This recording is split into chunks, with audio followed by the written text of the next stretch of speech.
Good evening friends, स्वागत है आप सभी का हमारे यूट्यूब चैनल उत्कर्ष सिंह के लाइव क्लासेज में। तो आज की क्लास को हम कंटिन्यू करते हैं प्लेटलेट के बारे में। तो सुनो ध्यान से, मैं क्या बताना चाहता हूँ कि आज की क्लास में हम क्या पढ़ने वाले हैं। एंड ये जो क्लास होंगी, आपका जो डेली एम्स का एग्जाम है उसके अंदर काफ़ी हेल्पफुल होंगी। सो मैं किस तरीके से क्या पढ़ाना चाह रहा हूँ मैं आपको पहले ही बता देता हूँ। तो सबसे पहले तो जो स्टूडेंट न्यू है वो चैनल को सब्सक्राइब कर दीजिएगा, बेल आइकन को प्रेस कर लीजिएगा। एंड जो स्टूडेंट्स ऑनलाइन आ चुके हैं वो क्लास को शेयर कर दीजिएगा एंड लाइक कर दीजिएगा। आज की क्लास में हम पढ़ेंगे, क्योंकि हम पढ़ चुके हैं अब तक के अनाटमी के पोर्शन के अंदर हम WBC तक। एंड जो अब हम पढ़ना चाहते हैं वो क्या क्या पढ़ना चाहते हैं, तो आप ध्यान से देखना। तो आज हम प्लेटलेट से शुरू करेंगे, ठीक है। इम्पोर्टेंट टॉपिक है, इम्पोर्टेंट टॉपिक है, ठीक है। इंपॉर्टेंट टॉपिक है ये आपके आने वाले एग्जाम्स के लिए। तो आज हम प्लेटलेट से शुरू करेंगे एंड जाएंगे हम हिपेरिन वारफरिन तक, ठीक है। हिपेरिन एंड वारफरिन तक हम जाएंगे, ठीक है ना। सो देखो प्लेटलेट, ठीक है। देन उसके बाद के अंदर आप हम पढ़ेंगे कि प्लेटलेट का एग्रीगेशन, मतलब कि ब्लीडिंग एंड क्लोटिंग कैसे होती है बॉडी में, ब्लीडिंग एंड क्लोटिंग कैसे होती है बॉडी में, इनका नॉर्मल टाइम क्या होता है, ठीक है। इन दोनों का नॉर्मल टाइम क्या होता है, ठीक है। क्लोटिंग फैक्टर, ठीक है। क्लोटिंग फैक्टर क्या होते हैं आपके, ठीक है, कितने होते हैं ये भी हम डिस्कस करेंगे। क्लोटिंग मैकेनिज्म क्या होती है, क्लोटिंग मैकेनिज्म क्या होती है, ठीक है। देखो प्लेटलेट से हम पढ़ेंगे ब्लीडिंग एंड क्लोटिंग क्या होती है, कैसे आपकी बॉडी के अंदर ब्लीडिंग को रोकने की मैकेनिज्म होती है, जिसको हम कहते हैं हीमोस्टेसिस, ठीक है। नाम तो सुना ही होगा, हीमोस्टेसिस कैसे होता है। देन उसके बाद हम पढ़ेंगे क्लोटिंग फैक्टर कौन कौन से होते हैं, मतलब कि बॉडी में क्लोट कैसे बनते हैं, ठीक है। देन अगर ये आपका यहाँ पे कंप्लीट हो जाएगा, फिर उसके बाद हम मूव करेंगे इंट्रिंसिक पाथवे, ठीक है। Intrinsic pathway and extrinsic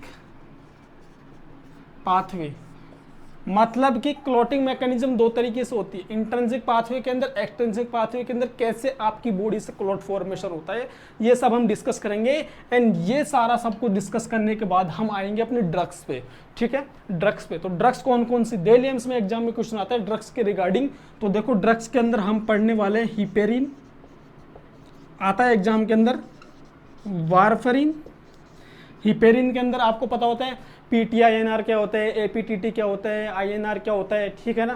prothrombin time, activator prothrombin time, international normalisation ratio, ये सब एग्जाम में क्वेश्चन आ चुके हैं डेली एम्स के अंदर। देन हम फिर मूव करेंगे मॉर्फिन, ठीक है। इंपॉर्टेंट ड्रग्स पढ़ेंगे हम, एस्प्रिन, ये सारी डिस्कस करेंगे, ठीक है।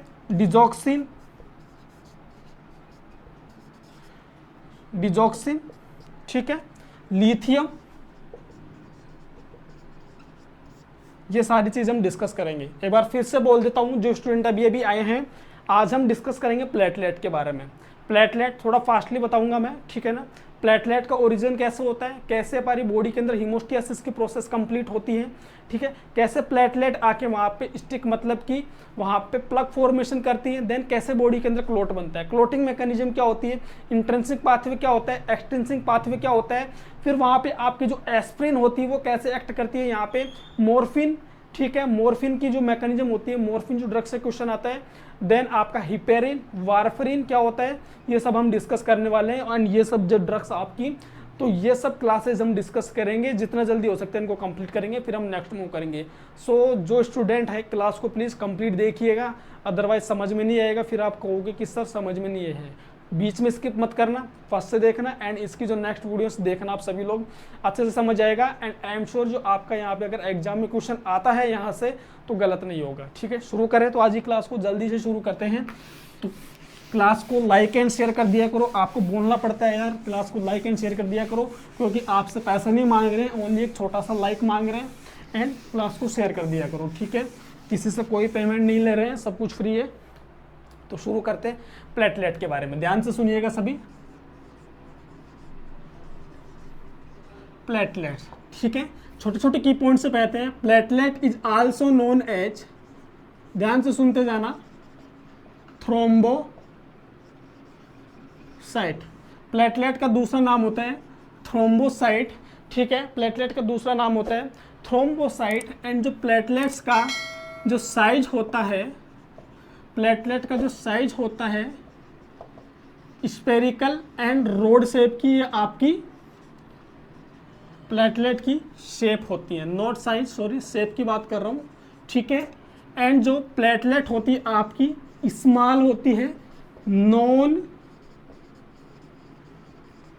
न्यूक्लिएटेड होती है एंड कलरलेस होती है। मतलब कि आपकी बॉडी के अंदर जो ब्लड सेल्स में ओनली आरबीसी एक ऐसा सेल्स जो कलरफुल होता है ब्लड सेल्स में, बाकी जो डब्ल्यूबीसी प्लेटलेट वो दोनों क्या होती है, कलरलेस होती है। नॉन न्यूक्लिएटेड आपकी आरबीसी एंड प्लेटलेट होती है, जबकि डब्ल्यूबीसी आपकी न्यूक्लिएटेड सेल्स होती है एंड ये स्मॉल होती है, इसका शेप पूछता है, जबकि आपकी आरबीसी बाइकॉन के शेप की होती है, ठीक है। सुनते जाना फटाफट, लिखना हो तो लिख लेना, अदरवाइज 1 सितंबर के बाद में फिर से देख के लिख लेना। आज ओनली सुनते जाओ, सुनने का काम आपका। देन आपका जो इसका डायमीटर होता है, नॉर्मल डायमीटर कितना होता है इसका, नॉर्मल जो डायमीटर होता है वो होता है 2.4 माइक्रोन, 2.4 माइक्रोन इसका जो नॉर्मल डायमीटर होता है। एंड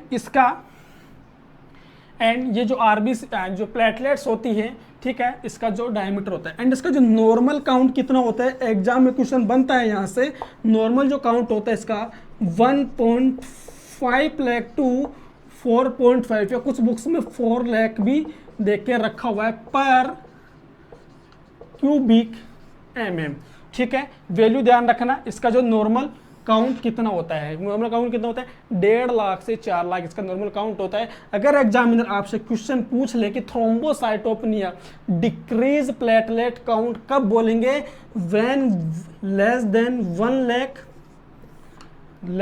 1 लाख आपके क्या हो जाए, प्लेटलेट काउंट हो जाए, तो उसे हम क्या बोलते हैं, थ्रोम्बोसाइटोपेनिया, ठीक है, थ्रोम्बोसाइटोपेनिया। एग्जाम्पल के लिए आपका मैं कह सकता हूं डेंगू, ठीक है, डेंगू। एंड आपकी जो कीमोथेरेपी होती है वहां पे भी थ्रोम्बोसाइटोपेनिया देखने को मिलता है। एंड आपका जो एप्लास्टिक एनीमिया होता है वहां पे भी, एग्जाम्पल के लिए बता रहा हूँ, कीमोथेरेपी के अंदर क्या होता है, आपका बोन मैरो डिप्रेशन देखने को मिलता है। कीमोथेरेपी आपकी ऐसी सेल्स की ग्रोथ को रोक दी है जो रैपिडली ग्रोथ करती है, ठीक है। मतलब कि आपकी जो बोन मैरो सेल्स हो गई, हेयर सेल्स हो गई, ठीक है, एंड बोन मैरो सेल्स हो गई, हेयर सेल्स हो गई, आपकी गैमेट सेल्स हो गई, इनको क्या करती है, कीमोथेरेपी सप्रेस करती है। सो आपकी बोन मैरो की सेल्स सप्रेस हुई, मतलब कि पैनसाइटोपेनिया मतलब कि डिक्रीज प्लेटलेट काउंट। एंड ऐसे कंडीशन जब बॉडी में थ्रोम्बोसाइटोपेनिया देखने को मिलेगा, नर्स क्या असिस करेगी, यहाँ पे ब्लीडिंग होगी, bleeding most common side effect bleeding होगी, ठीक है, ब्लीडिंग होगी। तो नर्स प्रायोरिटी नर्सिंग इंटरवेंशन क्या होगा, पेशेंट को ब्लीडिंग के लिए असिस्ट करेगी कि इंटरनल या एक्सटर्नल ब्लीडिंग नहीं हो रही है, ठीक है, यहाँ तक क्लियर है। देन और यहाँ पे क्या क्या क्वेश्चन बन सकता है, ध्यान से सुनना सभी लोग, काफी इंटरेस्टिंग क्लास होगी आपकी, बस सुनते जाना। अगर लेस देन 50,000, अगर लेस देन 50,000 पेशेंट के अंदर प्लेटलेट काउंट हो जाए तो पेशेंट को तुम ब्लीडिंग के लिए असिस्ट करोगे, क्योंकि पेशेंट को वहां पे क्या हो सकती है, ब्लीडिंग हो सकती है लेस देन 50,000 पे। लेकिन अगर लेस देन 20,000 हो जाए प्लेटलेट का काउंट, लेस देन 20,000, तो ऐसे कंडीशन में स्पॉन्टेनियस ब्लीडिंग देखने को मिलती है, अपने आप बॉडी से ब्लीडिंग होना शुरू हो जाती है। सबसे पहले ब्लीडिंग देखने को मिलती है एपिटॉक्सिस, क्वेश्चन बनता है एग्जाम में एपिटॉक्सिस से। एपिटॉक्सिस मतलब कि आपकी यहाँ पे माइन्यूट कैपिलरीज होती हैं, जो थोड़ा सा भी अगर बॉडी में हाइपरटेंशन हो जाता है तो बच्चे या मतलब कोई भी पर्सन होता है उसमें एपिटॉक्सिस की कंडीशन देखने को मिलती है। What is the priority nursing intervention when a patient suffering from epistaxis, तो क्या करोगे, पेशेंट को लीन फॉरवर्ड पोजीशन दोगे, क्या करोगे, लीन फॉरवर्ड पोजीशन दोगे, then pinch the nose and provide general instruction कि आप ब्रीथिंग किससे करोगे, माउथ से करोगे, ठीक है। यहां तक क्लियर है सभी को, ये क्वेश्चन है सारे पूछ चुका है एग्जाम के अंदर, यहां तक क्लियर है, ओके। तो प्लेटलेट का नॉर्मल काउंट, ठीक है। अब देखो इसके बाद हम बात करते हैं, इसको हटा देता हूं मैं, एक और पॉइंट है यहाँ पे, आप ध्यान से सुनना, एक और पॉइंट है प्लेटलेट के बारे में कि जो प्लेटलेट का जो ग्रेन्यूल्स होता है उसमें कौन कौन से सब्सटेंस होते हैं, ठीक है, लिखिएगा प्लेटलेट ग्रेन्यूल्स कंटेन, क्या क्या होता है प्लेटलेट के ग्रेन्यूल्स में? ग्लाइकोजन,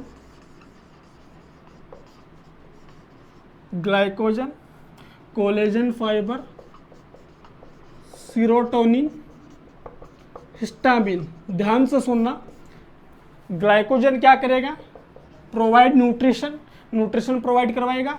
कोलेजन फाइबर्स क्या होते हैं? कोलेजन फाइबर्स मैंने बताए थे आपको कि कोलेजन फाइबर्स आपको मैंने बताए थे कनेक्टिव टिश्यू पढ़े थे तब, ठीक है। कोलेजन फाइबर्स क्या होते हैं? हीलिंग के अंदर काफी हेल्पफुल होते हैं। देन सीरोटोनिन के बारे में ध्यान से सुनिएगा। सीरोटोनिन क्या करवाता है? ये वैसोकॉन्स्ट्रिक्शन करवाता है। अभी आएंगी इन सबकी बातें, फिर से आएंगी। एंड जो हिस्टामिन होता है, वैसोकॉन्स्ट्रिक्शन इंक्रीज वस्कुलर परमेबिलिटी, जबकि हिस्टामिन होता है आपका वैसोडाइलेशन करवाता है, एंड ब्रोंको कॉन्स्ट्रिक्शन करवाता है एंड इंक्रीज वस्कुलर परमेबिलिटी। ये हिस्टामिन से रिगार्डिंग बातें हैं। एंड हिस्टामिन आपको और क्या करवाता है? इचिंग भी करवाता है सर, ठीक है। क्या करवाता है? इचिंग भी करवाता है। सो हिस्टामिन के बारे में vasodilation, bronchoconstriction, increase vascular permeability, itching, जबकि सेरोटोनिन वैसोकॉन्स्ट्रिक्शन करवाता है। यहाँ तक क्लियर है सभी को? ये सब किस में प्रेजेंट है? प्लेटलेट में प्रेजेंट है। बोलो, ठीक है, सुनते जाओ ध्यान से। अब इसके बाद जो आता है आपकी प्लेटलेट की जो प्रॉपर्टीज होती है वो क्या होती है? सर हमने पढ़ा है कि जो प्लेटलेट होती है, हमें पता है, हमने पढ़ रखा है कहीं ना कहीं पे कि प्लेटलेट होती है जो हमारी बॉडी के अंदर ब्लीडिंग को रोकने का काम करती है, प्लेटलेट एग्रीगेशन होके। सो प्लेटलेट की प्रॉपर्टीज के बारे में आप 2-4 बातें ध्यान रखना प्लेटलेट की प्रॉपर्टी के बारे में, कि जो प्लेटलेट के होते क्या क्या होता है। देखो प्रॉपर्टीज में फर्स्ट आता है आपकी प्लेटलेट के अंदर एडेशन होता है, एडेसिवनेस। दूसरा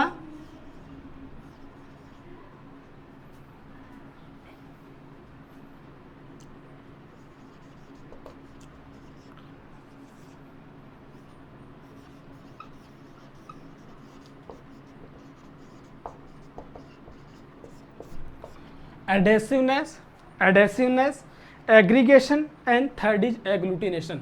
तीनों टर्म समझ लेना क्या होता है प्लेटलेट्स के बारे में। ये प्रॉपर्टीज होती है कि मतलब जब जब आपकी बॉडी के अंदर प्लेटलेट एक्टिवेट होती है तो क्या क्या होता है। तो ध्यान से सुनिएगा, एडेसिवनेस, एग्रीगेशन, एग्लूटिनेशन, इन तीनों वर्ड का मतलब समझ जाना, ब्लीडिंग कैसे रुकती है समझ में आ जाएगा। तो ध्यान से सुनिएगा, क्या होता है कि जब भी आपकी प्लेटलेट, ये टर्म समझा रहा हूं, जब भी आपकी प्लेटलेट किसी रफ सरफेस के कांटेक्ट में आती हैं, किसी रफ सरफेस के कांटेक्ट में आती है, तो प्लेटलेट क्या होती है? आपकी एक्टिवेट होती है, ठीक है।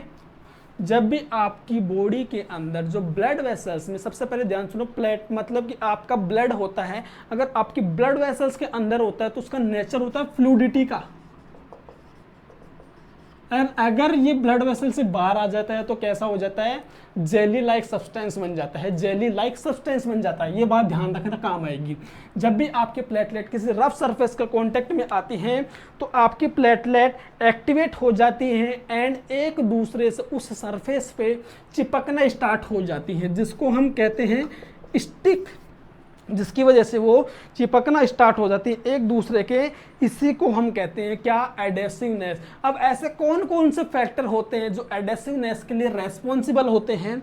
ऐसे कौन कौन से फैक्टर होते हैं जो एडेसिवनेस के लिए रेस्पॉन्सिबल होते हैं? तो फर्स्ट आता है आपका, फैक्टर की बात कर रहा हूं, फर्स्ट आता है collagen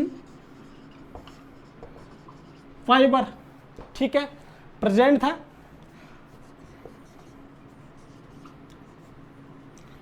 collagen fibre, thromboxane A2, ADP, von Willebrand factor. Collagen fibre, thromboxane A2, von Willebrand factor, and fifth is thrombin. Examiner question करेगा कि इनमें से कौन सा नहीं है, ऐसे एडेसिवनेस के लिए कौन सा फैक्टर रेस्पॉन्सिबल नहीं होता है। एक्सेप्ट में क्वेश्चन बन सकता है एग्जाम में collagen fibres, thromboxane A2, ADP, von Willebrand factor and thrombin. ठीक है, ध्यान रखना ये सब बातें। तो ये जितने भी फैक्टर होते हैं प्लेटलेट को एक दूसरे से स्टिक, मतलब कि उस एरिया पे स्टिक करने का काम करते हैं। मान लीजिए आपकी ये ब्लड वेसल्स है, ध्यान से सुनना, मान लीजिए आपकी कोई ब्लड वेसल्स है एंड यहाँ पे आपकी ब्लड वेसल्स में इंजरी हो गई है। ठीक है, अभी आएगा ये सारी बातें जब मैं आपको समझाऊंगा हीमोस्टेसिस, तब सारी बातें फिर से आएंगी। तो क्या होता है, ये ब्लड यहाँ से पास आउट हो रहा है इस तरीके से, तो ब्लड के अंदर क्या प्रेजेंट होती है, ब्लड सेल्स प्रेजेंट होती है। तो आपकी प्लेटलेट इसके कॉन्टैक्ट में आई, यहाँ पे इसके कॉन्टैक्ट में आने से प्लेटलेट क्या हुई, यहाँ पे एक्टिवेट हुई, इनसे सारे फैक्टर रिलीज होकर प्लेटलेट को क्या किया, यहाँ पे ला के स्टिक कर दिया। ठीक है, देन अब जो आता है आपका एग्लूटिनेशन, जो एक्टिवेट प्लेटलेट थी वो जाके वहां पे एक दूसरे से ग्रुप बना लेती है, जिसको हम कहते हैं एग्लूटिनेशन। एंड आता है आपका लास्ट में, सॉरी एग्रीगेशन, एंड लास्ट में आता है एग्लूटिनेशन, जिसके अंदर क्या होता है प्लेटलेट एक दूसरे से चिपक जाती है, क्लम्पिंग टुगेदर। यही होता है आपकी प्रॉपर्टीज। अब ध्यान से सुनना, जो इंपॉर्टेंट बात आ रही है, हीमोस्टेसिस क्या होता है, क्या हीमोस्टेसिस क्या होता है, ध्यान से सुनना, ये बहुत इंपॉर्टेंट है। हीमोस्टेसिस ये समझ गए ना, ये आपके कॉन्सेप्ट बहुत काम आएंगे जब आप पढ़ोगे हीमोफीलिया वगैरह, ये सारी चीजें डिस्कस करोगे। ठीक है, एंड ये कॉन्सेप्ट वाली चीजें होती हैं। देखो क्या होता है, जनरल बातें ध्यान रखना, आप एग्जाम में बैठो तब आपको क्वेश्चन पूरा रीड करना है। ठीक है, जो भी पूछा एग्जामिनर ने, वन लाइनर क्वेश्चन है, हल्के में मत लेना, 2 बार पढ़ना। ठीक है, फिर ऑप्शन पे जाना, आप देखना, अगर आ रहा है एक बार क्वेश्चन को फिर से पढ़ लेना, देन टिक करना। गलती मत करना, वन टाइम में पढ़ के मार्क कर दो या हाफ क्वेश्चन ही पढ़ के मार्क कर दो और आगे निकल जाओ। क्वेश्चन गलत हो गया ना, नेगेटिव में नहीं जाओगे, उन स्टूडेंट से पीछे चले जाओगे जिनको वो क्वेश्चन आता है। एवरेज क्वेश्चन को, एवरेज स्टूडेंट को भी वो क्वेश्चन आता है, आप पीछे रह जाओगे उस स्टूडेंट से। गलत मत करना, लास्ट अपॉर्चुनिटी है, अच्छी अपॉर्चुनिटी है, सिलेक्ट हो जाओगे। बॉयज़ के लिए भी काफ़ी वैकेंसी कम नहीं है, एटलीस्ट 950, 950 के आसपास आपकी वैकेंसी हो चुकी है। ठीक है, तो यूँ समझ के चलो लड़के सारे कि हमारी वैकेंसी सिर्फ 950 है, जिनमें लड़कियों का कंपटीशन 0 है, आपकी सिर्फ वैकेंसी है 950। ये पॉजिटिव थॉट रखो, आराम से सिलेक्ट हो जाओगे। ठीक है, क्या पढ़ाना चाहता हूँ मैं, हीमोस्टेसिस क्या होता है। ठीक है, हीमोस्टेसिस ध्यान रखना।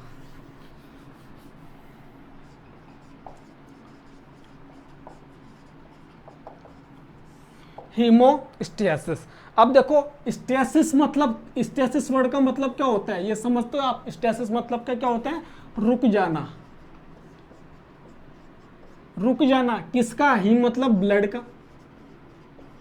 ठीक है, किसका रुक जाना, ब्लड का रुक जाना। तो मैं कह सकता हूं अरेस्ट ऑफ ब्लड या stoppage of blood at the site of injury after cut and damage. क्या कहना चाहता हूं, ध्यान से सुनना, अरेस्ट ऑफ ब्लड या फिर stoppage of blood, arrest of blood या फिर stoppage of blood at the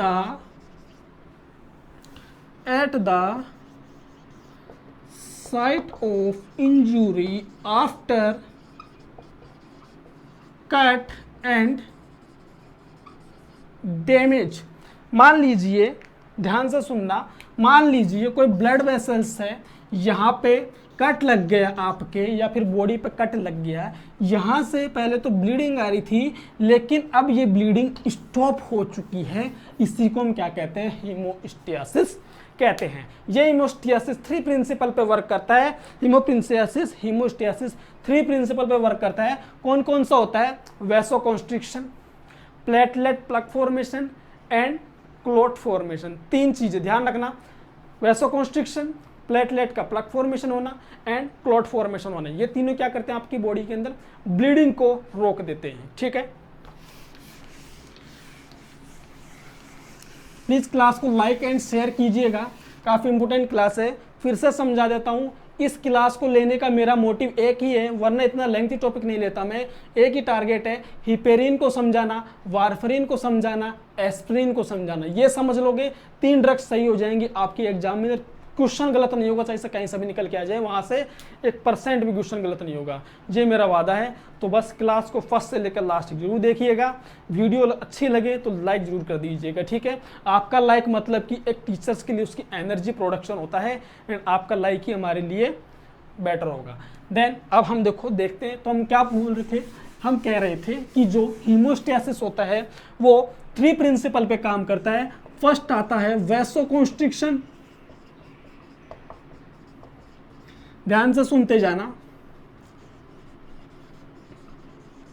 platelet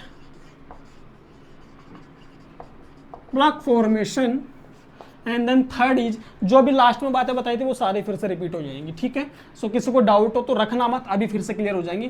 platelet का plug formation, and then fourth is clot formation. अब आपने नाम तो सुना होगा कि बॉडी के अंदर प्राइमरी हीमोस्टेसिस एंड इसे हम कहते हैं सेकेंडरी हीमोस्टेसिस, इससे हम कहते हैं सेकेंडरी हीमोस्टेसिस। मतलब कि आपके एक बात क्लियर हो गई होगी कि आपकी बॉडी के अंदर सबसे पहले तो ये होगा, तब जाके क्लॉट फॉर्मेशन होगा, ठीक है। सबसे पहले वैसोकॉन्स्ट्रिक्शन होगा, तब जाके आपकी बॉडी में प्लेटलेट प्लग फॉर्मेशन होगा, देन आपके वहां पे क्लॉट फॉर्मेशन होगा। मतलब कि मैं कह सकता हूं platelet formation plus vasoconstriction at local site is known as primary haemostasis, ठीक है। देखो अब पूरी बातें ये आपके बिल्कुल थ्योरी में आएंगी, तो ध्यान से सुनते जाना। वैसोकॉन्स्ट्रिक्शन क्या होता है, बिल्कुल एग्जांपल के थ्रू समझाने की कोशिश करता हूं। समझिए यहाँ पे ये आपकी क्या आ रही है, ब्लड वेसल्स है, एंड इससे क्या जा रहा है, आपका कंटिन्यू ब्लड जा रहा है, ठीक है।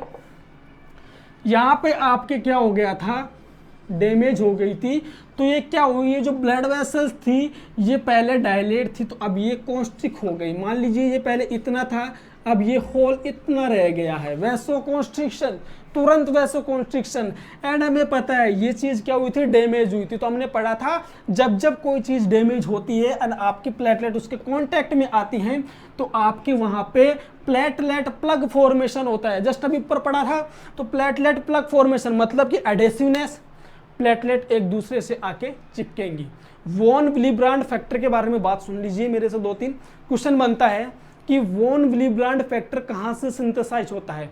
ध्यान रखना, प्लेटलेट से, दूसरा डैमेज एंडोथीलियम से, डैमेज ब्लड वेसल से।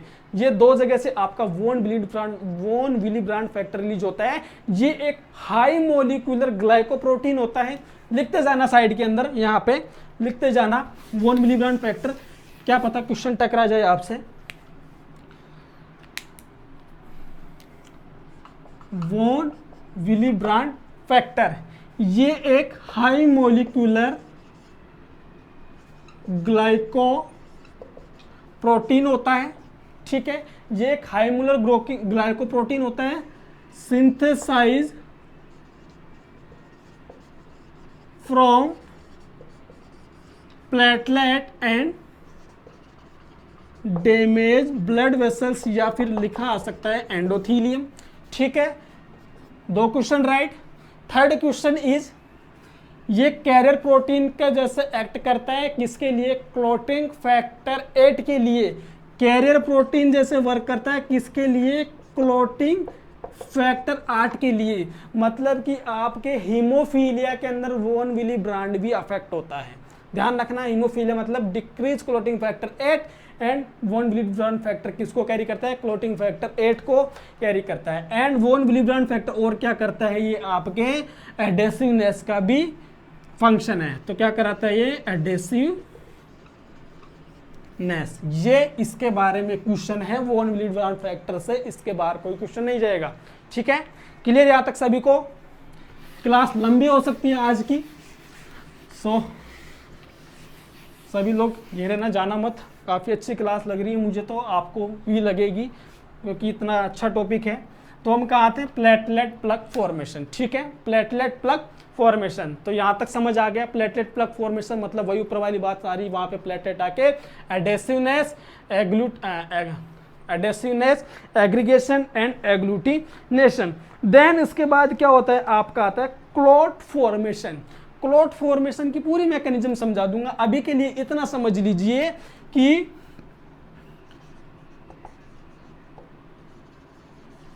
फिब्रिनोजन से फिब्रिन बनने की प्रोसेस को हम क्या कहते हैं, क्लॉट फॉर्मेशन कहते हैं। फिब्रिनोजन से फिब्रिन बनने की प्रोसेस को हम क्या कहते हैं, क्लॉट फॉर्मेशन कहते हैं। यहां तक क्लियर है सभी को? तो बताओ, यहां तक अगर किसी को डाउट होता है तो मुझे बताइए। अब आपके दो टर्म्स निकल के आते हैं, ब्लीडिंग टाइम क्या होता है, क्लोटिंग टाइम क्या होता है। तो ब्लीडिंग टाइम देखो, यहां तक किसी को डाउट है क्या, हीमोस्टेसिस मतलब कि तीन चीजें। सबसे पहले वैसोकॉन्स्ट्रिक्शन। अब बात सुनो, वैसोकॉन्स्ट्रिक्शन किसकी प्रेजेंस में होगा, अभी पढ़ाया था मैंने, सीरोटोनिन की प्रेजेंस में वैसोकॉन्स्ट्रिक्शन होगा। ध्यान रखना, सीरोटोनिन की प्रेजेंस में वैसोकॉन्स्ट्रिक्शन होगा। प्लेटलेट प्लग फॉर्मेशन, वही फैक्टर जो मैंने बताए थे, कौन से, collagen, thrombin, thromboxane, A2, ADP and आपका लास्ट आता है von Willebrand factor. Then clot formation क्या होता है, तो क्लॉट फॉर्मेशन अब हम पढ़ेंगे आगे, इसके बाद पूरी प्रोसेस क्लॉटिंग पे ही चलेगी, ठीक है। यहां तक क्लियर है सभी को? तो बताओ, ब्लीडिंग रुकी कि नहीं रुकी, ठीक है, रुक गई ब्लीडिंग। मतलब कि सेकेंडरी हीमोस्टेसिस आप किसे कह सकते हैं कि formation of clot, formation of clot मतलब कि फिब्रिनोजन से फिब्रिन बनना, ये मतलब क्लॉट बनना, ही क्या कहलाता है आपका, सेकेंडरी हीमोस्टेसिस। ध्यान रखना ये बात, सेकेंडरी हीमोस्टेसिस की, ठीक है। अब मैं पढ़ाना चाह रहा हूं आपको bleeding time and clotting time. आज तक स्टूडेंट को समझ नहीं आया होता क्या है, समझते तो सब ब्लीडिंग हो रही है, समझते तो सब क्लॉटिंग हो रही है, लेकिन हुआ क्या, अब देखो समझो, अब समझ आ जाएगा आपको। यहां पे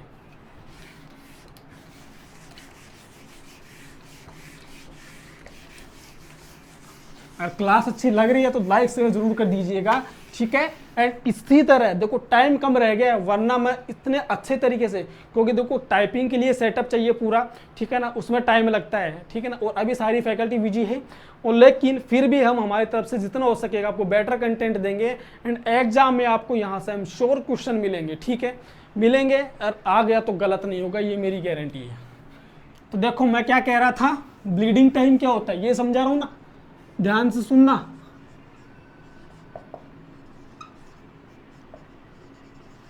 ब्लीडिंग टाइम, ब्लीडिंग टाइम क्या होता है कि ब्लीडिंग होने से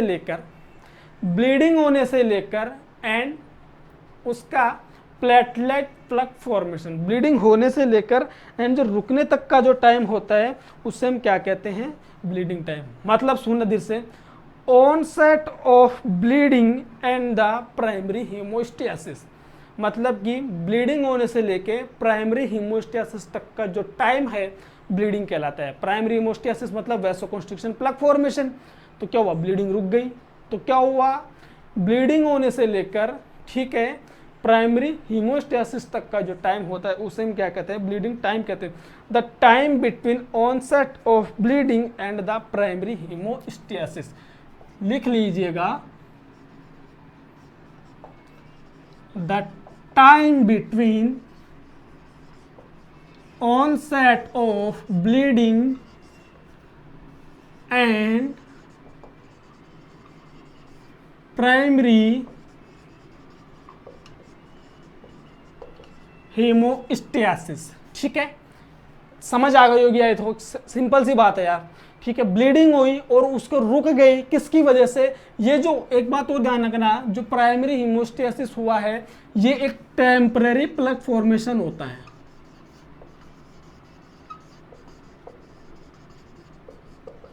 और इस प्लग के, मान लीजिए ये कुछ ऐसा बना था, ये तो क्या था, प्राइमरी हीमोस्टेसिस, लेकिन अगर इसके ऊपर एक लेयर आ जाए, एक क्लोटिक फैक्टर की लेयर बन जाए, इसे हम कहते हैं सेकेंडरी हीमोस्टेसिस। इतनी सी बात है, और कुछ नहीं होता है। मतलब कि पहले तो क्या था, टेम्परेरी था, थोड़ा सा डिटैच हो सकता था, लेकिन अब ये क्या हो गया, बिल्कुल क्लोट हो गया। अब इसे कोई हटा नहीं सकता, ये क्लोट हो चुका है, ब्लीडिंग बंद हो चुकी है। इससे हम क्या कहते हैं, क्लोटिंग कहते हैं। ठीक है, सो क्लोटिंग की जो डेफिनेशन होती है आपकी, सिंपल सी क्लोटिंग की जो डेफिनेशन होती है, ठीक है, तो क्लोटिंग की जो आपकी डेफिनेशन होगी उसमें आपको क्या करना है कि ऑनसेट मतलब कि ब्लीडिंग होने से लेकर क्लोट फॉर्मेशन होने तक का जो टाइम कहलाता है उसे क्या कहते हैं, क्लोटिंग टाइम। तो सबसे पहले इसका जो नॉर्मल टाइम है वो तो सुन लीजिए। नॉर्मल टाइम होता है वो आपको होता है 2 to 9 मिनट। ठीक है, एग्जाम में यही आता है 2 to 9 मिनट। किसका है ये, ब्लीडिंग टाइम है, नॉर्मल ब्लीडिंग टाइम। अब आपके पास बहुत बार ऐसे क्वेश्चन आ जाते हैं कि ब्लीडिंग टाइम कहाँ कहाँ इंक्रीज होता है। ठीक है, तो अब आप समझ गए होंगे कि जहाँ पे प्लेटलेट की कमी होगी वहाँ पे ब्लीडिंग टाइम कम होगा, इंक्रीज होगा। जहाँ पे प्लेटलेट डिक्रीज होंगी, ऐसी कोई भी डिजीज कंडीशन जहाँ पे प्लेटलेट कम होंगी वहाँ पे आपका क्या इंक्रीज होगा guys, bleeding time.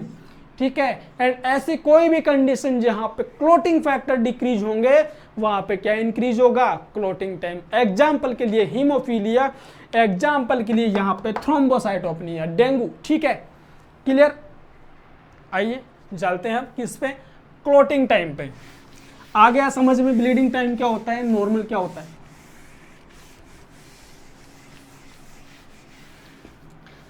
Clotting time सुनो ध्यान से, क्लोटिंग टाइम BTCT बहुत बार सुनते हो। ठीक है, तो ध्यान रखना, the time between onset of bleeding and onset of bleeding to formation of clot formation होने तक का जो टाइम कहलाता है उसे हम कहते हैं क्लॉटिंग टाइम। नॉर्मल होता है 8 से 15 मिनट। ठीक है, 8 to 15 मिनट होता है आपका नॉर्मल क्लॉटिंग टाइम होता है।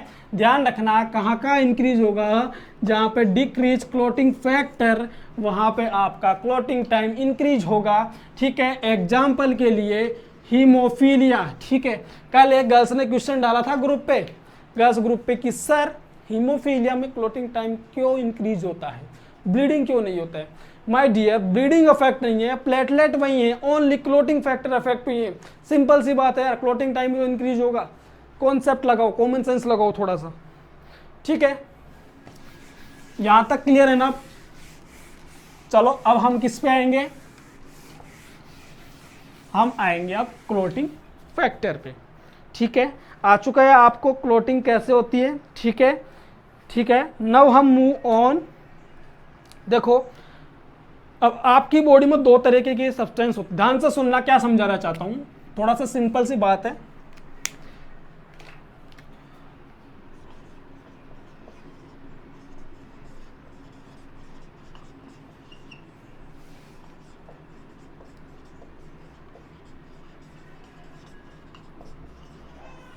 आ गया होगा समझ में। Procoagulant and anticoagulants. Procoagulant is also known as clotting factor, also known as clotting factor. याद करने का तरीका बताऊंगा कैसे याद करते हैं। और एंटीकोगुलेंट मतलब कि क्या होते हैं, ऐसे मतलब कि फ्लूइड, अगर मतलब कि मैं क्या कहना चाहता हूं, ये प्रोकोगुलेंट का मतलब सुनना, अगर आपका जो ब्लड है अगर फ्लूडिटी का नेचर लॉस कर देता है तो उसे हम कहते हैं क्लॉट। तो क्लॉटिंग फैक्टर क्या होते हैं, आपके जो ब्लड होता है उसके फ्लूडिटी के नेचर को डिक्रीज करते हैं, लेकिन एंटीकोगुलेंट उसे मेंटेन करके रखते हैं। मतलब कि क्या करते हैं, ब्लड के अंदर ब्लड को क्लॉट फॉर्मेशन नहीं होने देते हैं, मतलब कि ब्लड को फ्लूडिटी ही रखते हैं। एग्जाम्पल के लिए ध्यान से सुनिएगा, हिपेरिन एंड वारफरिन। ठीक है, हिपेरिन एंड वारफरिन। तो बताओ किस में पढ़ेंगे हम इनको? ड्रग्स में पढ़ेंगे, ठीक है, एंटीकोगुलेंट। तो आज हम क्या डिस्कस कर लेते हैं? प्रोकोगुलेंट के बारे में, ठीक है।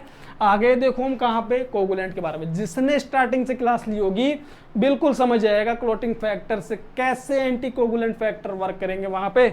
तो आइए शुरू करते हैं।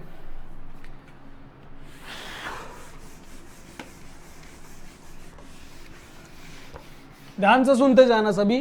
क्या होता है क्लॉटिंग फैक्टर? क्वेश्चन बनता है एग्जाम में क्लॉटिंग फैक्टर से, ठीक है। सो क्लॉटिंग फैक्टर सुनना ध्यान से। फर्स्ट लिख देते हैं पहले क्या क्या क्लॉटिंग फैक्टर होते हैं, ये लिखना इन्हें। कोगुलेंट फैक्टर या क्लॉटिंग फैक्टर क्या कहलाते हैं? प्रोकोगुलेंट कहलाते हैं, ठीक है। सो क्लॉटिंग फैक्टर के बारे में स्टडी करेंगे। ये मैं अभी पढ़ा रहा हूं, फिर जब अपना सिलेबस चलेगा तब भी मैं नहीं पढ़ाऊंगा, अभी बता चुका हूं, ध्यान रखना, ठीक है। So clotting factor first, second, third, fourth, fifth, sixth, 7, 8, 9, 10, 11, 12, 13। ध्यान रखना ये 13 क्लॉटिंग फैक्टर होते हैं। तो सर एक बात तो समझ में आ गई, क्लॉटिंग फैक्टर नंबर इन 13, ठीक है, नंबर इन 13। देखो कैसे ध्यान रखना है। क्लॉटिंग फैक्टर सबसे पहले आपका आता है, सबसे पहले आता है आपका फिब्रिनोजन, देन आता है prothrombin, fibrinogen, prothrombin, thromboplastin,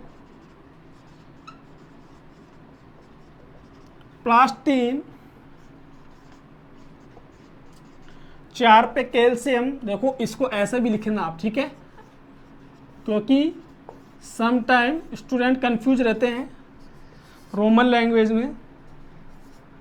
9, 10, 11, 12 and 13। तो देखो फिफ्थ नंबर पे जो आपका आता है लेबाइल फैक्टर, छठा होता है वो आपका एब्सेंट होता है, सातवां होता है आपका स्टार्ट फैक्टर, स्टेबल, सॉरी, ध्यान से सुनना इनके बारे में, इंपॉर्टेंट है ये, एग्जाम में क्वेश्चन बनता है यहाँ से, क्योंकि यही पता नहीं होगा तो क्वेश्चन नहीं कर पाओगे आप, ठीक है। 8 होता है anti haemophilic,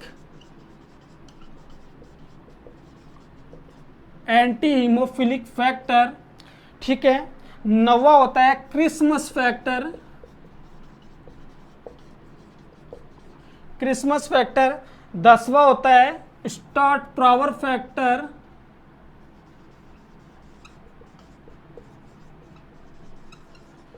start Prower factor. And जो 11वां होता है वो होता है आपका, 11वां होता है वो होता है प्लाज्मा, 11वां होता है plasma thromboplastin antecedent, plasma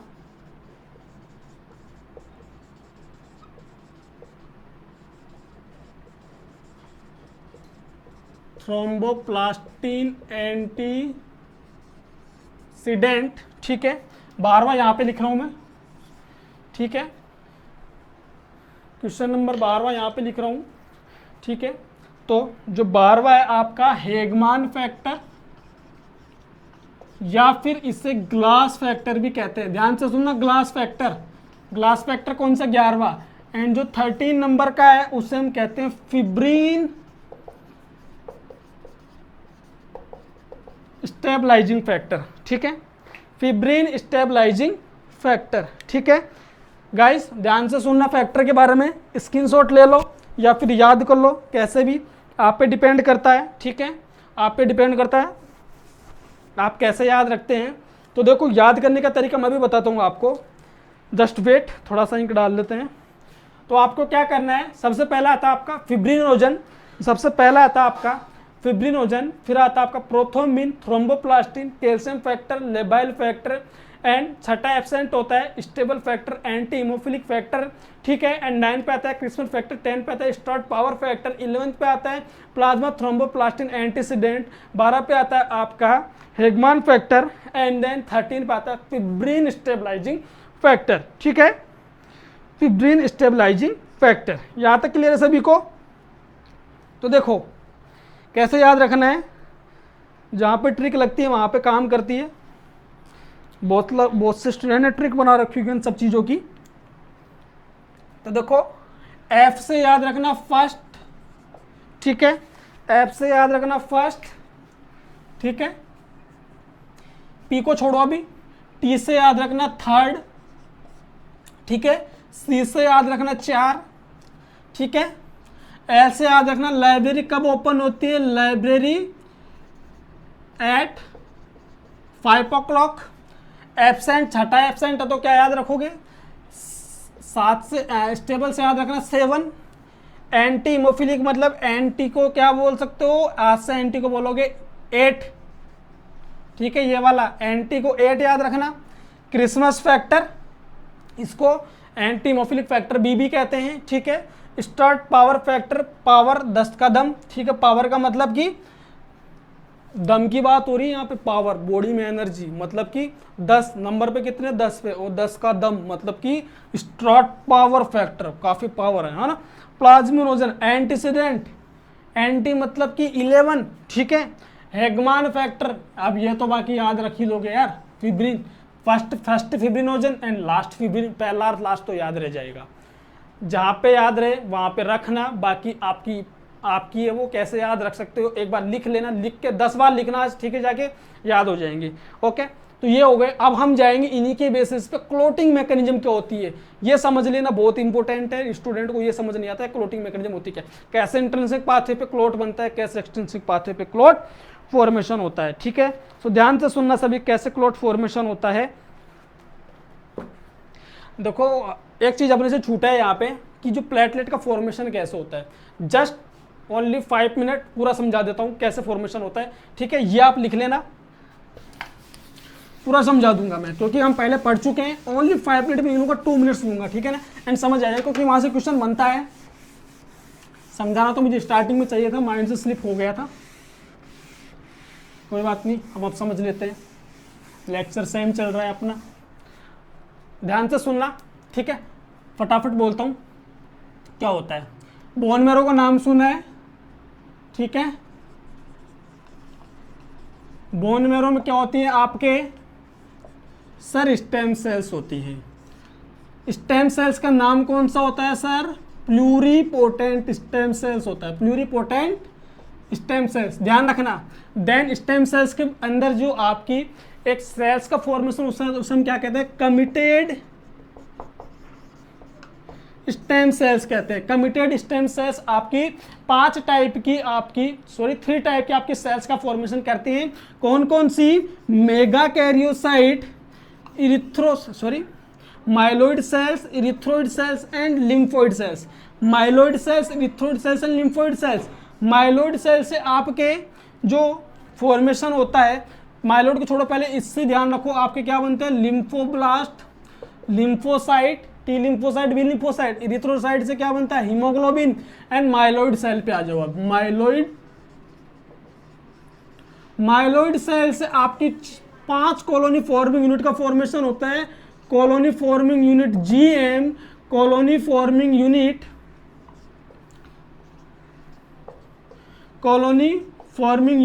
EO, colony forming unit E, colony forming unit mega and colony forming unit, एक और बच रहा है, बेसोफिल्स, ठीक है, कॉलोनी फॉर्मिंग यूनिट बी, ठीक है। ध्यान से सुनना, ये पढ़ चुके हैं, ये वाली हम कहाँ पे हैं, मेगा पे, ठीक है। तो ध्यान से सुनना, जो कॉलोनी फॉर्मिंग यूनिट जो मेगा होती है, इससे आपका बनता है क्या, उससे आपका फॉर्मेशन होता है, क्या होता है, मेगा कैरियोब्लास्ट।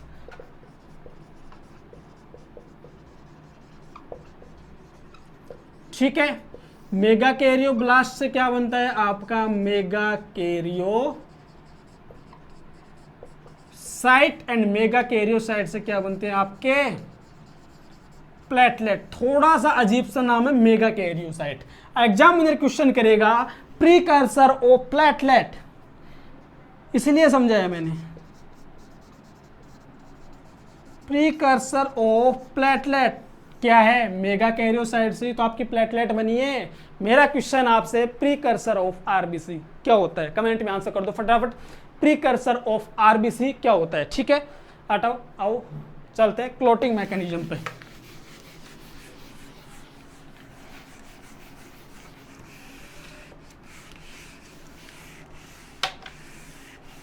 कर दे शुरू क्लोटिंग मैकेनिज्म पे, ठीक है। ध्यान से सुनना, क्लोटिंग मैकेनिज्म क्या होती है।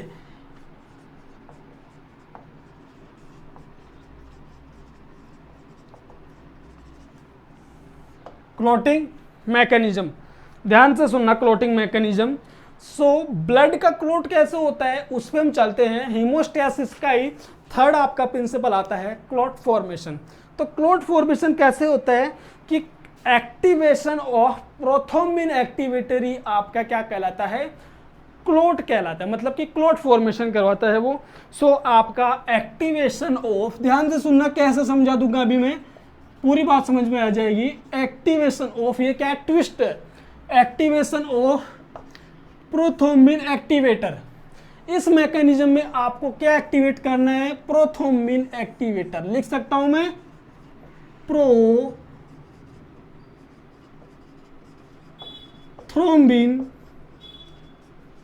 एक्टिवेटर बनाना है आपको, ठीक है। इस लाइन को सेट कर लो माइंड में, क्या बनाएंगे हम, प्रोथ्रोम्बिन एक्टिवेटर। तो फिर क्या होगा प्रोथ्रोम्बिन एक्टिवेटर से, सुनो ध्यान से, क्या होता है कि प्रोथ्रोम्बिन से क्या होता है, प्रोथ्रोम्बिन एक्टिवेटर की प्रेजेंस के अंदर बनाता है आपका थ्रोम्बिन। ये तो सबने सुन रखा है, ठीक है। एंड थ्रोम्बिन की प्रेजेंस में क्या बनता है, फिब्रिनोजन से फिब्रिन बनता है, मतलब कि क्या बनता है यहाँ पे, क्लोट बनता है, ठीक है। तो ये मतलब कि अगर ये एक्टिवेट होगा तो ये क्लोट बनेगा इस तरीके से, है ना। ये समझाई मेरे बात टोटल। एंड अब ये कैसे बनता है इसको हम समझ लेते हैं। ये तो आपको समझ आ गया, ये तो सब पढ़ के रखते हैं कि प्रोथ्रोम्बिन एक्टिवेटर की प्रेजेंस से प्रोथ्रोम्बिन से थ्रोम्बिन बनता है, थ्रोम्बिन की प्रेजेंस में फिब्रिनोजन से फिब्रिन बनता है। लेकिन intrinsic pathway and extrinsic pathway में ये फैक्टर कैसे एक्टिवेट होता है आज आपको समझ आ जाएगा कैसे एक्टिवेट होता है। सो क्लास को लाइक एंड शेयर जरूर कर दीजिएगा, एंड जो स्टूडेंट न्यू है चैनल को सब्सक्राइब कर दीजिएगा। सो शुरू करते हैं, क्या बनाएंगे हम, प्रोथ्रोम्बिन एक्टिवेटर, ठीक है। एंड नेक्स्ट क्लास में कहीं जाना मत, नेक्स्ट क्लास होगी अपनी किस पे, हिपेरिन एंड वारफरिन पे, ठीक है, हिपेरिन एंड वारफरिन पे। तो आइए सबसे पहले पढ़ते हैं इंट्रिंसिक पाथवे पे, ठीक है।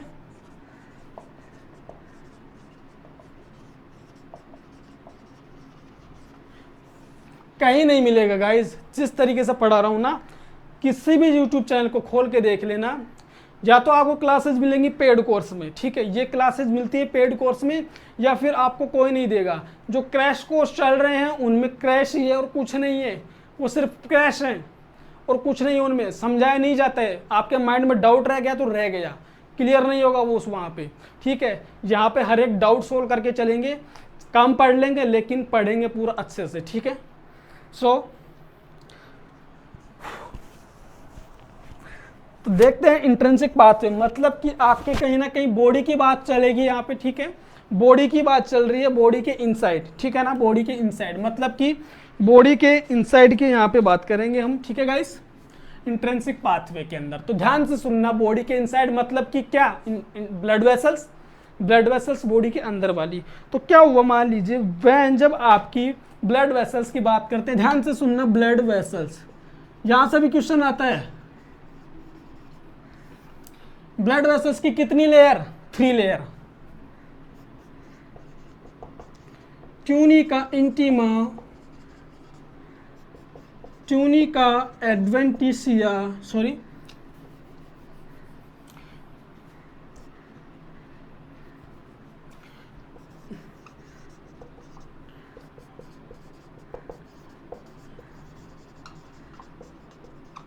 ये 3 लेयर होती हैं, tunica intima, tunica media, tunica adventitia या फिर एक्सटर्ना। ठीक है, पढ़ा होगा आराम से किसी ने। तो देखो ये किससे मिलकर बनी होती है, मेड बाय एंडोथीलियम। ठीक है, इनर मोस्ट लेयर होती है ब्लड वेसल्स की, made by smooth muscles and collagen fibre. आ गए आपके कोलेजन फाइबर्स, मतलब कि कोलेजन फाइबर कहाँ प्रेजेंट होते हैं, आपकी सब एंडोथीलियम, मतलब कि ट्यूनिका मीडिया में। ठीक है, देन ट्यूनिका एडवेंटिसिया किससे मिलके बनी होती है, कनेक्टिव टिश्यू से। ठीक है, यहाँ तक क्लियर है सभी को, कनेक्टिव टिश्यू से। सो ये 3 तरह की लेयर होती हैं, ध्यान से रखना, इस बात को ध्यान रखना सभी लोग कि ये आपकी, जैसे मान लीजिए ये ब्लड वेसल्स है इस तरीके से, ये आपका क्या है, ल्यूमन है, ये क्या है आपका ल्यूमन है, tunica intima, tunica media, tunica adventitia. ठीक है, यही मैं समझाना चाहता हूँ। अब सपोज कीजिए आपकी क्या डैमेज हुई है, ट्यूनिका इंटीमा। ट्यूनिका इंटीमा क्या हो गई, डैमेज हो चुकी है, तो क्या एक्सपोज हो गई, सब एंडोथीलियम, मतलब कि ट्यूनिका मीडिया। ठीक है, एक्सपोज हुई किसके, ब्लड के कांटेक्ट में आ चुके हैं, ये ब्लड के कांटेक्ट में, तो वहां से क्या रिलीज होंगे, कोलेजन फाइबर्स। ठीक है, क्या रिलीज होंगे, कोलेजन फाइबर्स, मतलब कि क्या, हेमोस्टेसिस की प्रोसेस स्टार्ट, वही बातें सेम चीज। ठीक है ना, तो आइए समझते हैं कैसे, इसको वहां पे लिंक करेंगे सारी बातों को भी यहाँ पे लाके।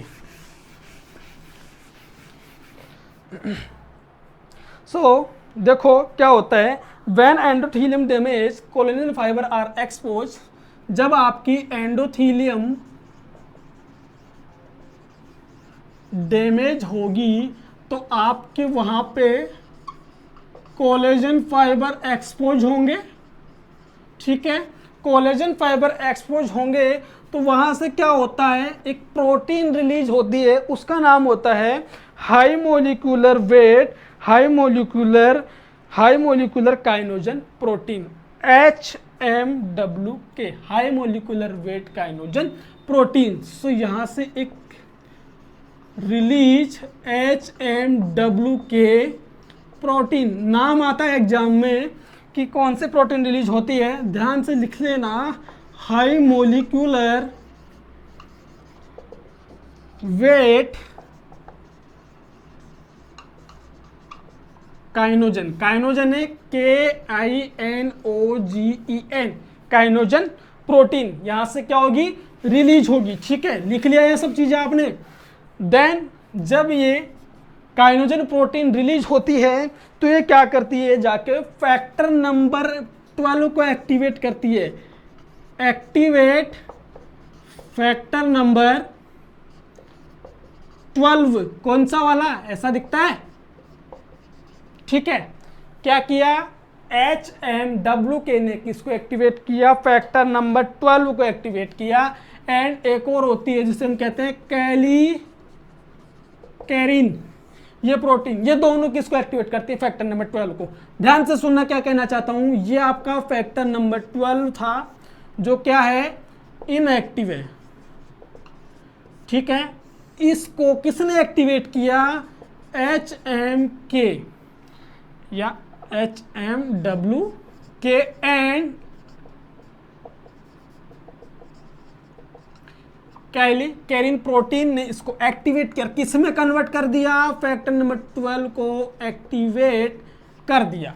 फैक्टर नंबर 12 एक्टिवेट हो गया तो अब ध्यान से सुनना, फैक्टर नंबर 12 एक्टिवेट करता है फैक्टर नंबर 11 को। फैक्टर नंबर 11 इनएक्टिव था, जिसको एक्टिवेट किया किसने, फैक्टर नंबर 12 एक्टिवेटर ने इनएक्टिव को एक्टिवेट किया, कौन से नंबर को, फैक्टर नंबर 11 को क्या कर दिया, एक्टिव कर दिया। ध्यान से सुनना ये वाली प्रोसेस, इंट्रिंसिक पाथवे की बात कर रहा हूं मैं, इंट्रिंसिक पाथवे। ठीक है, देन क्या हुआ, इसके बाद के अंदर इस फैक्टर नंबर 11 ने किसको एक्टिवेट किया, फैक्टर नंबर 9 को। यहां पे लिख देता हूं मैं, factor number 12, factor number 11 and factor number 9 क्या है, इनएक्टिव है, इसको एक्टिवेट किया किसने, फैक्टर नंबर 11 ने। फैक्टर नंबर 11 एक्टिवेटर ने किसको एक्टिव किया, फैक्टर नंबर 9 को। लिख लेना यहाँ पे, ये ऐसे हिंदी में भी लिख लो, मैथमेटिक्स, ठीक है, लिख सकता हूं मैं। फैक्टर नंबर 9 एक्टिवेट हो गया, फैक्टर नंबर 9 एक्टिवेट। ध्यान से सुनते जाना क्या कहना चाह रहा हूं, यहीं पे लिख देता हूं मैं। देन ये फैक्टर नंबर 9 एक्टिव करता है किसको? फैक्टर नंबर 10 को। फैक्टर नंबर 9 फैक्टर नंबर 10 इन एक्टिव को क्या करता है? फैक्टर नंबर 10 को एक्टिव करता है। ये फैक्टर नंबर आपका 10 एक्टिव हो चुका है, ठीक है, ठीक है। एंड यहाँ पे जो इसको एक्टिव करते हैं, देखो कौन कौन से यहाँ पे फैक्टर नंबर काम करते हैं इसको एक्टिव करने में। ध्यान से सुनना, फैक्टर नंबर 10 को कौन कौन एक्टिव करते हैं, एक बार फिर से समझा दूंगा पूरी प्रोसेस। तो फैक्टर नंबर 9, ठीक है, फैक्टर नंबर 8, ठीक है, अरे यार, ठीक है, calcium, okay, then phospholipid and platelet. तो देखो कौन कौन है यहाँ पे? Phospholipid and platelet. 5 लिखो यार, आप लिखो, वहाँ से आप लिख लो कौन कौन से आते हैं यहाँ पे। मैं यहाँ लिख देता हूँ ऊपर हटा के, वरना आप लोग फिर कंफ्यूज हो जाओगे। मैं पूरी प्रोसेस फिर से समझाऊंगा, कंफ्यूज मत होना, सुनना, कॉन्सेंट्रेट करने, क्योंकि आपका जब हिपेरिन चलेगा, जब आपका हिपेरिन चलेगा वो यहाँ पे एक्ट करेगा। कैसे करेगा मैं वो समझाऊंगा, ठीक है। तो ध्यान से सुनना सभी। फैक्टर नंबर क्या है? 10 क्या है? इनएक्टिव है। इसको एक्टिव कौन करेगा? फैक्टर नंबर 9, एक तो, ठीक है, factor number 9, factor number 8 platelet, phospholipid and calcium, ये सारे एक्टिवेट करते हैं किसको? फैक्टर नंबर 10 को। एंड क्या बना दिया? Factor number 10 activator. Factor number 10 activator ही क्या कहलाता है? आपका plasminogen activator. Factor number 10 active क्या कहलाता है? आपका प्लाज्मिनोजन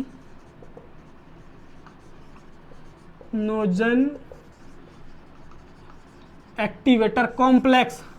पूछेगा एग्जामिनर आपसे, क्वेश्चन पूछेगा कि प्लाज्मिनोजन एक्टिवेटर कॉम्प्लेक्स कौन सा फैक्टर को कहते हैं? ऑप्शन में इनएक्टिव 10 भी होगा आपके सामने, ऑप्शन में एक्टिव 10 भी होगा। तो क्या करके आओगे एग्जाम में? एक्टिव 10 ही क्या कहलाता है? आपका प्लाज्मिनोजन एक्टिवेटर कहलाता है। फिर से ध्यान से सुनना पूरी प्रोसेस को। क्या कहना चाहता हूं कि आपकी जो एंडोथीलियम थी, आपकी ब्लड वेसल्स इंजूर्ड हुई, आपकी बॉडी में कोई भी ऐसी कंडीशन हो गई जिसकी वजह से आपकी ब्लड वेसल्स में इंजरी हुई, मान लीजिए जैसे विस्कोसिटी वगैरह हो गई, आपने कुछ आईवी इन्फ्यूजन किया, जैसे उस दौरान आपके वहाँ पे डैमेज हो गया इंजेक्शन की वजह से, उस दौरान वहाँ पे क्लॉट फॉर्मेशन होगा। तो कैसे होगा? ध्यान से सुनना, वहाँ पे इंजूर्ड हुआ, कोलेजन फाइबर एक्टिव होने की वजह से एक प्रोटीन रिलीज होती है, HMWK एंड कैलिकेरिन प्रोटीन रिलीज होती है। ये प्रोटीन क्या करती है? फैक्टर नंबर 12 को एक्टिवेट करती है। फैक्टर नंबर 12 एक्टिवेट किसको एक्टिव करवाता है? फैक्टर नंबर 11 को। फैक्टर नंबर 11 एक्टिवेट करता है फैक्टर नंबर 9 को। फैक्टर नंबर 9 एक्टिवेट करता है फैक्टर नंबर 10 को। अब एग्जामिनर क्वेश्चन करता है कि हीमोफीलिया के अंदर कौन सा पाथवे इफेक्ट होता है? बताओ, हीमोफीलिया में कौन सा पाथवे इफेक्ट होता है? तो हीमोफीलिया में इंट्रिंसिक पाथवे इफेक्ट होता है, क्योंकि यहाँ पे फैक्टर नंबर 8 आ रहा है, ठीक है, फैक्टर नंबर 8 आ रहा है। किसमें? क्लॉट फॉर्मेशन में। अगर फैक्टर नंबर 8 नहीं होगा तो क्लॉट फॉर्मेशन नहीं होगा, पेशेंट में ब्लीडिंग देखने को मिलती है। क्या? ब्लीडिंग देखने को मिलती है। सो हीमोफीलिया पेशेंट पे इंट्रिंसिक पाथवे इफेक्ट होता है, नॉट एक्सट्रिंसिक पाथवे। अगर पेशेंट को एक्सटर्नल इंजरी हुई है तो पेशेंट को आराम से क्लॉटिंग हो जाएगी, कोई भी प्रॉब्लम नहीं होगी। ये वाला समझ में आ गया है ना? तो समझ आ जाएगा, मैंने समझाया था। फिर यही फैक्टर नंबर 10 एक्टिवेटर, मतलब कि प्लाज्मिनोजन एक्टिवेटर कहाँ एक्ट करेगा? अभी कॉम्बो में पढ़ लेंगे लास्ट में एक बार से। तो आ जाइए एक्सट्रिंसिक पाथवे पे, ध्यान से सुन लेना 2-4 बातें। यहाँ पे आपका हिपेरिन एक्ट करता है, हिपेरिन यहाँ पे एक्ट करता है, इसको हम कहते हैं एपीटीटी से इसको शो करते हैं, एपीटीटी से इस पाथवे को शो करते हैं, ठीक है। पढ़ेंगे कल हिपेरिन वाली क्लास में पूरी प्रोसेस, ठीक है। ये सारे क्लॉटिंग फैक्टर काम आएंगे वहां पे। आइए शुरू करते हैं। क्या? Extrinsic pathway. ध्यान से सुनना, एक्सट्रिंसिक पाथवे काफी इंपॉर्टेंट है।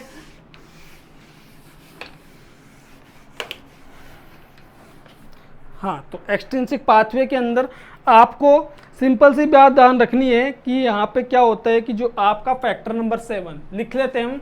एक्सट्रिंसिक पाथवे के अंदर क्या होता है कि जैसे आपका बाहर से आपकी बॉडी में कोई कट लगता है तो उस कंडीशन में आपके यहाँ पे कैल्शियम की प्रेजेंस में एंड फैक्टर नंबर 11 की प्रेजेंस में फैक्टर नंबर 7 एक्टिवेट होता है। ठीक है, सो क्या करना है आपको यहाँ पे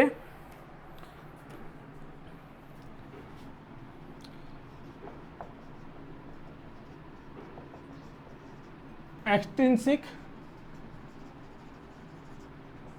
पाथवे, एक्सट्रिंसिक पाथवे। ठीक है, तो क्या होता है एक्सट्रिंसिक पाथवे के अंदर आपका सबसे पहले जो फैक्टर नंबर एक्टिवेट होता है, यहाँ पे कौन सा फैक्टर नंबर एक्टिवेट होता है, जैसे एक्सटर्नल ट्रॉमा या इंजरी होती है, एक्सटर्नल ट्रॉमा या इंजरी होती है तो कौन सा फैक्टर एक्टिवेट होता है, activate factor number 11। And factor number 11 का नाम क्या है, प्लाज्मा थ्रोम्बोप्लास्टिन एंटीसीडेंट। कौन सा है, प्लाज्मा थ्रोम्बोप्लास्टिन एंटीसीडेंट। लिख लेना यार, बहुत सारी चीजें बहुत बार बता दी है।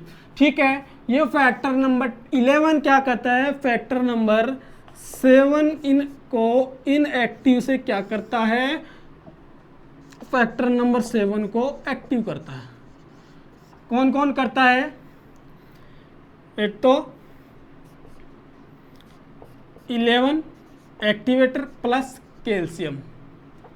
ठीक है, ये दोनों किसको एक्टिवेट करते हैं, फैक्टर नंबर 7 को एक्टिवेट करते हैं। एंड फैक्टर नंबर 7 आपका आके एक्ट करता है किस पे, फैक्टर नंबर 10 को इनएक्टिव से एक्टिव कर देता है। Factor number 7 factor number 10 active.